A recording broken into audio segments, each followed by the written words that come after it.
बोल शंकर भगवान की जय। देवताओं की प्रार्थना से भगवान शिव का पार्वती जी के पास जाना और उनके प्रेम की परीक्षा ले उनकी तपस्या को सफल बनाना। सूत जी कहते हैं, भगवान विष्णु के इस प्रकार कहने पर सब देवता पिनाकधारी महादेव जी का दर्शन करने के लिए गए। भगवान शिव समुद्र के उस पार उत्तम समाधि लगाए योगासन पर विराजमान थे। उनके पार्षद उन्हें सब ओर से घेरे हुए थे। वे सर्पराज वासुकी को छाती से चिपकाए हुए यज्ञोपवीत की भांति धारण करते थे। कंबल और अश्वतर इन दोनों नागों को उन्होंने दोनों कानों का कुंडल बना रखा था। करकोटक और कुलिक से उत्तम कंकन का काम लेते हुए उन्हें अपने दोनों हाथों में धारण किया था। शंख और पदा नामक नाग का भुजबंध धारण करके वे बड़ी शोभा पा रहे थे। पहनने योग्य वस्त्र के स्थान पर उन्होंने बाघ का चमड़ा लपेट रखा था। वे समस्त भागीरथों पे मस्तक पर भागीरथी गंगा तथा अर्धचंद्र युक्त जटाजूट धारण किए बड़े बड़े ज्ञानी महात्माओं के साथ विराजमान थे। उनके श्री अंगों की कांति कपूर के समान गौर थी और कंठ में नील चिन्ह सुशोभित था। भगवान के पास ही उनके वाहन नंदिकेश्वर भी थे। ऐसी अद्भुत शोभा से युक्त सुरश्रेष्ठ शिव का समस्त दर्शनों से सभी देवताओं को अपार भाग्य प्राप्त हुआ। उस समय ब्रह्मा विष्णु ऋषि देवता और दानवों ने वेदों और उपनिषेदों के अनेक सूतकों द्वारा भगवान शिव का स्तवन किया। श्री ब्रह्मा जी बोले, कामदेव का अंत करने वाले श्री रुद्रदेव को नमस्कार है, जो प्रकाश स्वरूप होने के कारण भद्र नाम धारण करते हैं।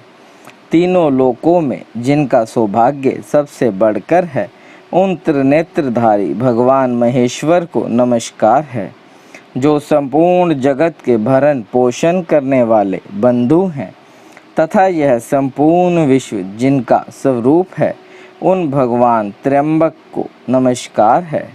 भगवान, आप समस्त लोकों के धारण पोषण करने वाले पिता माता और ईश्वर हैं। आप ही जगत के स्वामी तथा रक्षक हैं। प्रभु, आप हमारा उद्धार कीजिए। तब उत्तम योग से युक्त दयालु परमात्मा महेश्वर शंभु ने धीरे धीरे समाधि से विश्राम लिया और देवताओं से इस प्रकार कहा, परम भाग्यवान ब्रह्मा आदि देवताओं, तुम लोग मेरे समीप क्यों आए हो?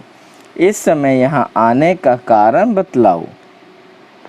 उनके इस प्रकार पूछने पर ब्रह्मा जी ने देवताओं के महत्वपूर्ण कार्य का परिचय देते हुए कहा, भगवान, तारकासुर ने देवताओं को महान कष्ट पहुँचाया है। वह देवताओं का घोर शत्रु है। अतः हमारी प्रार्थना है कि आप पार्वती जी का पानी ग्रहण करें। गिरिराज हिमवान द्वारा दी हुई गिरजा का आप ही पानी ग्रहण की विधि से अंगीकारण करें। ब्रह्मा जी की बात सुनकर महादेव जी ने हंसते हुए कहा, जब मैं सर्व सुंदरी गिरिजा देवी का वर्ण कर लूँगा, तब समस्त सुरेश्वर तथा ऋषि मुनि भी सकाम भाव से युक्त हो जाएंगे और निष्काम भाव से पूर्ण परमार्थ के पथ पर चलने में असमर्थ होंगे। अतः मैंने सबके पारमार्थिक कार्य की सिद्धि के लिए कामदेव को भस्म किया था। मेरे विचार से तो कामदेव के दग्ध होने से ही देवताओं का महान कार्य सिद्ध हुआ है। इस काम दहन रूपी कार्य से तुम सब लोग निष्काम हो गए हो।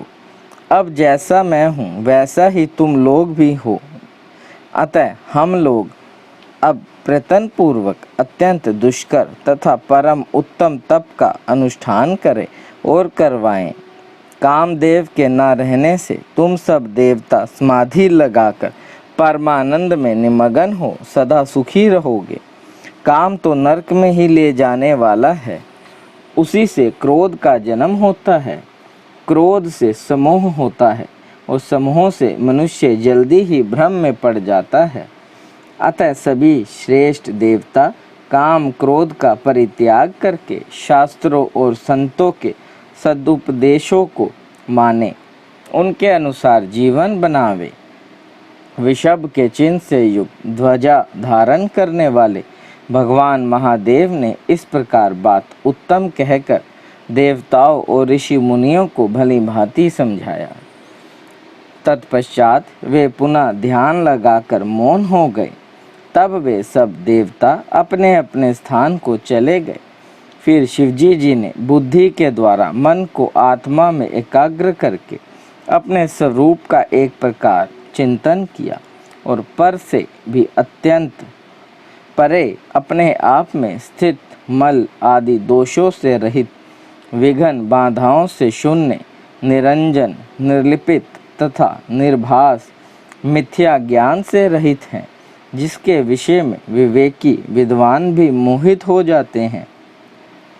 जहाँ सूर्य, चंद्रमा, अग्नि तथा नक्षत्र आदि दूसरी किसी ज्योति का प्रकाश नहीं, जहाँ वायु की भी गति कुंठित हो जाती है, जो विचार दृष्टि से भी केवल अद्वितीय सद्वस्तु हैं, सूक्ष्म तथा सूक्ष्मतर वस्तुओं से भी परे हैं, जिसका कोई नाम या संकेत नहीं है, जो चिंतन का विषय नहीं है, जिसमें विकार का सर्वथा अभाव है, जो रोग और शोक से सर्वथा दूर हैं, विशुद्ध ज्ञान ही जिसका स्वरूप है, सर्वत्यागी सन्यासी जिसे प्राप्त होते हैं, जो शब्द या वाणी की पहुँच से परे है, निर्गुण और निर्विकार है, सत्ता मात्र से ही जिसका स्वरूप है, जो ज्ञान मगन होने पर भी वास्तव में अगमय हैं, वेदांत और आगम भी मूक होकर ही नेति नेति की भाषा में जिसका सर्वदा प्रतिपादन करते हैं, वहीं सबके ईश्वर पिनाकधारी भगवान विषभध्वज परमार्थ वस्तु पर ब्रह्मा परमात्मा है। उन्होंने ही कामदेव का नाश किया है। वे साक्षात परमेश्वर होकर भी तप का सेवन करते हैं।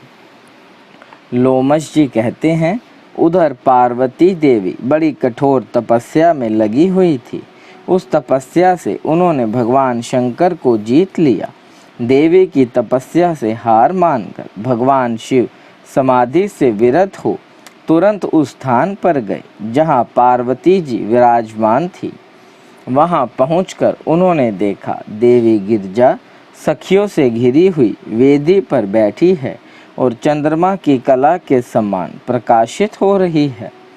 महादेव जी ने उन्हें देखकर तत्काल ब्रह्मचारी का वेश धारण कर लिया और उसी स्वरूप से सखियों की मंडली में उपस्थित होकर पूछा, सखियों, यह सर्वांग सुंदरी कन्या अपनी सहेलियों के बीच में क्यों बैठी है?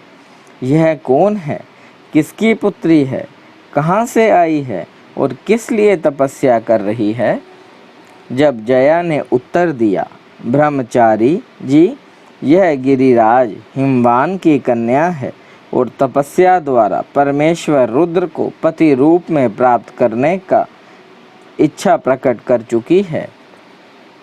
जया की यह बात सुनकर वटु रूपधारी शिव ठठाकर हंस पड़े और इस प्रकार बोले, सखियों, यह पार्वती भोली भाली है। इसे अपने हित और अहित का कुछ भी ज्ञान नहीं है। भला रुद्र की प्राप्ति के लिए तपस्या करने की क्या आवश्यकता है?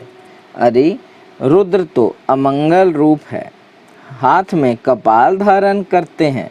मरघट का निवास ही उनके लिए अधिक प्रिय है। जिस दिन इसके वरण कर लेने पर रुद्र का इसके साथ संबंध होगा, उसी दिन से यह शुभांगी पार्वती भी अशुभ रूप हो जाएगी। रुद्र वही है ना जिसने दक्ष के शाप से ब्राह्मणों ने यज्ञ बहिष्कृत कर दिया है।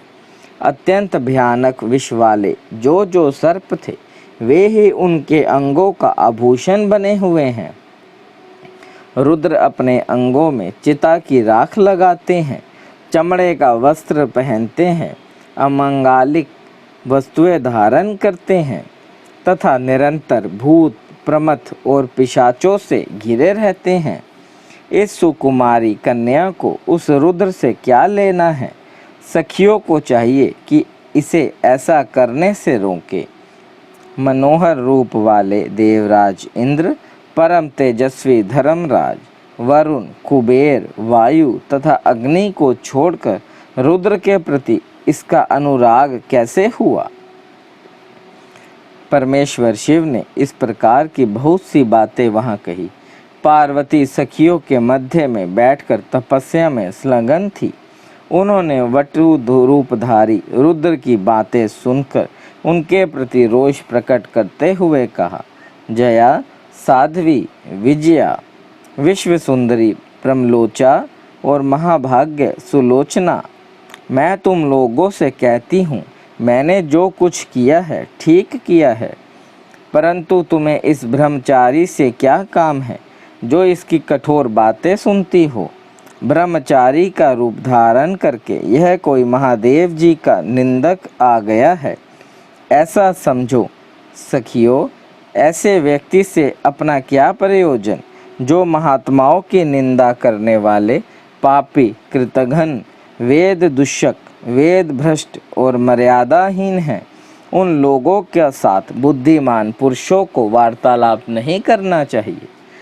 श्रेष्ठ पुरुषों की निंदा सुनकर जो तुरंत वहाँ से उठकर दूसरे स्थान पर नहीं चले जाते, वे प्रतिष्ठाहीन मानव पाप के भागी होते हैं। गिरजा का वचन सुनकर विजया वटु रूपधारी रुद्र से सहसा कुपित होकर बोली, ब्रह्मचारी, जाओ जाओ यहाँ से, अब तुम्हें यहाँ एक क्षण भी नहीं ठहरना चाहिए। विजया बातचीत करने में बड़ी कुशल थी। उसने इस प्रकार फटकार कर विवाद करने वाले वटु रूपधारी शिव को विदा कर दिया। वे तत्काल अंतर्ध्यान हो गए। संपूर्ण सखियों में से किसी ने ना उन्हें देखा कि वो कहाँ चले गए। तदनंतरन भगवान महेश्वर पार्वती जी के सामने अपना वास्तविक स्वरूप धारण करके फिर सहसा वहीं प्रकट हो गए। ध्यान में लगी हुई पार्वती देवी जब अपने ध्यान नगत स्वरूप को ढूंढ रही थी, उसी समय उनके हृदय स्थित देवता बाहर दिखाई देने लगे। विशाल नेत्रों वाली सुशीला गिरजा ने आँख खोलकर देखा तो सर्वलोक महेश्वर देव देवेश्वर शिव सामने दृष्टिगोचर हुए। उनके लाश निवासी शंकर के दो भुजाएं, एक मुख और अद्भुत स्वरूप था। मस्तक पर जटाओं का जूड़ा बंधा हुआ था। उसमें चंद्रमा की कला शोभा पा रही थी। भगवान ने हाथी का चमड़ा पहन रखा था। उनके कानों में कुंडल के स्थान पर महाभाग्य, कंबल और अश्वतर, ये दो नाग विराजमान थे। परम कांतिमान ने सर्पराज वासुकी को हार बना लिया रखा था। उनके हाथों में बड़े बड़े सर्पों के ही कंगन बने हुए थे जो बड़ी शोभा दे रहे थे। इस प्रकार रुद्र ने सर्पों के आभूषण बनाए थे। ऐसा स्वरूप धारण कर भगवान शिव पार्वती के सामने खड़े हुए और शीघ्रता पूर्वक बोले, कल्याणी, तुम वर मांगो। उस समय सती साध्वी पार्वती जी को बड़ी लज्जा आई। उन्होंने शंकर जी से कहा, देवेश, आप मेरे सनातन स्वामी हैं, क्या आपको पहले की घटना का कुछ स्मरण है? प्रभु, मैं वही सती हूँ जिसके लिए आपने दक्ष यज्ञ का विनाश किया था।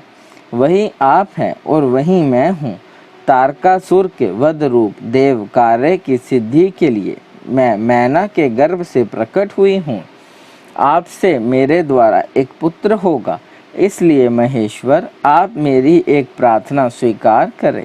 आपको ऋषियों के साथ हिमवान के पास जाना चाहिए और उनसे मेरे लिए याचना करनी चाहिए।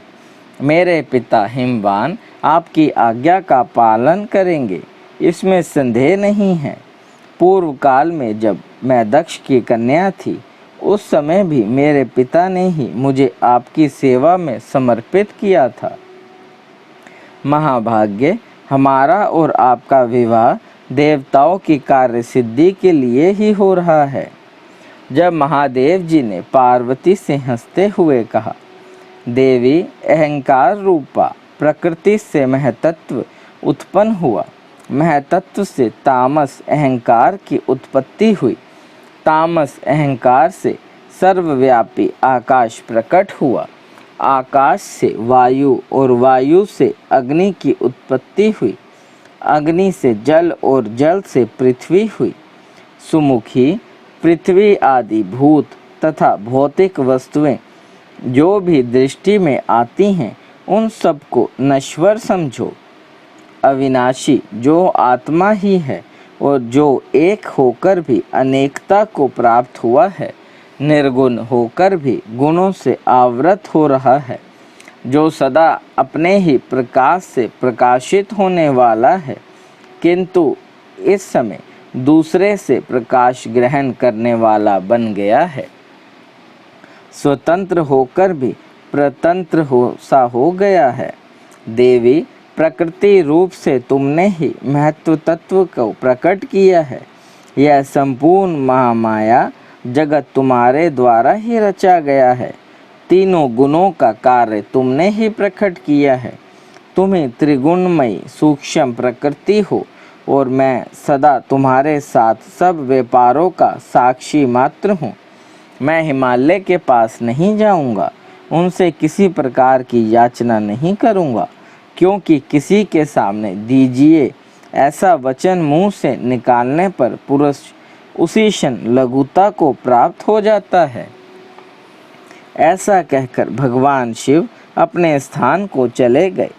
तदनंतरन हिमवान अपनी धर्मपत्नी मैना तथा दूसरे पर्वतों के साथ वहां आए। पार्वती जी ने जब उन्हें देखा तो वह उठकर खड़ी हो गई और अपने माता पिता तथा भाई बंधुओं को मस्तक झुकाकर प्रणाम किया। तब हिमालय ने मधुरवाणी में पूछा, साध्वी, तुमने जैसे तैसे यहाँ रहकर क्या किया है? पार्वती बोली, पिताजी, मैंने यहाँ उत्तम तपस्या के द्वारा कामनाशक महादेव जी की आराधना की है। मेरा वह महान कार्य जो अन्य सब लोगों के लिए अत्यंत दुर्लभ है, आज सिद्ध हो गया। महादेव जी ने संतुष्ट होकर यहीं मेरा वरण करने के लिए पधारे थे, किंतु जब मैंने यह कहा कि मेरे पिता की अनुपस्थिति में इस समय आप मेरा पानी ग्रहण कैसे कर सकते हैं, तब वे जिस मार्ग से आए थे उसी से लौट गए। पार्वती की यह बात सुनकर बंधु बांधवों सहित धर्मात्मा हिमवान को बड़ी प्रसन्नता हुई। वे अपनी पुत्री से बोले, अब हम सब लोग घर को चलें। उस समय सब लोग एकत्रित हो पार्वती को सब ओर से घेर कर खड़े हो गए और उनकी प्रशंसा करने लगे। तदनंतरन हिमवान पार्वती को अपने घर ले आए। देवता लोग दुदुम्बी बजाने लगे, उनके शंख और तुर्रे भी बज उठे। इस प्रकार अपने पिता के घर में आई हुई पार्वती उत्कृष्ट तेज से सुशोभित होने लगी। वे मन ही मन सदा भगवान शिव का चिंतन करती रहती थी। श्रेष्ठ देवता भी उनके प्रति पूज्य भाव रखते थे। बोले शंकर भगवान की जय। शंकर जिनका नाम है, कैलाश जिनका धाम है, मेरे भोले बाबा को मेरा बारंबार प्रणाम है। हर हर महादेव शंभु, काशी विश्वनाथ गंगे, हर हर महादेव। देव देव महादेव, करुणा निधान भक्त वत्सल्य शिव शंकर भोलेनाथ प्रसन्न हो ये त्रिलोकीनाथ सदैव अपने चरण बिंदों में लगाए रखे, सद्बुद्धि प्रदान करे। सृष्टि के कर्ता धर्ता संहार हरता, आपसे ही जीवन आपसे ही मरण महादेव। बच्चा पुल्लनहार तुसी बख्शनहार त्रिलोकीनाथ, कृपा दृष्टि बनाए रखे। ओम नमः शिवाय।